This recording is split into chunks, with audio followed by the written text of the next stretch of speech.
Le musée Nomade, donc cette année, c'est la 3e édition. Les collections du musée circulent donc dans la ville pendant l'été, donc dans le cadre du voyage à Nantes.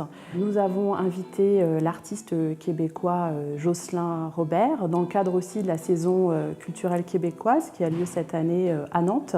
Et donc c'est une carte blanche à Jocelyn Robert, donc, qui a choisi des œuvres dans les collections du musée des Beaux-Arts, des œuvres également de lui qui seront présentées. Ce qui est intéressant pour nous en invitant un artiste, en invitant Jocelyn Robert, c'est que les choix ne sont pas ceux d'un historien de l'art, et qui est plutôt notre travail à nous, mais les choix d'un artiste, et donc qui peut travailler très différemment, avec parfois peut-être plus de liberté, plus d'audace. Et donc vous verrez, les accrochages ne sont pas du tout des accrochages type musée, mais plutôt presque une installation.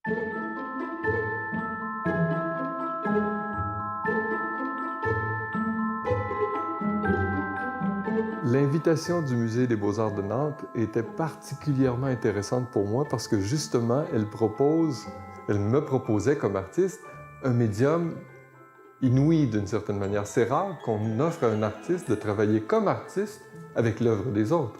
Donc j'ai passé un mois en février avec les gens du musée, dans les réserves, à regarder les collections et essayer de trouver des fils conducteurs comme ça qui traversent les époques dans les collections du musée. Par exemple, l'installation au Temple du Goût, qui s'appelle Portrait. Chaque portrait représente une personne dans toute sa complexité. Et souvent, dans la présentation des œuvres, ce qu'on nous montre, c'est le tableau, l'objet. Alors, je me suis demandé comment on fait pour faire réapparaître le sujet.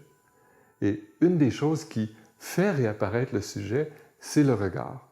Donc, j'ai voulu rééquilibrer cette chose-là. J'ai voulu rééquilibrer la présence du regardeur avec celle des personnes représentées dans les œuvres, et qu'on soit avec des personnes et non pas en face d'objets.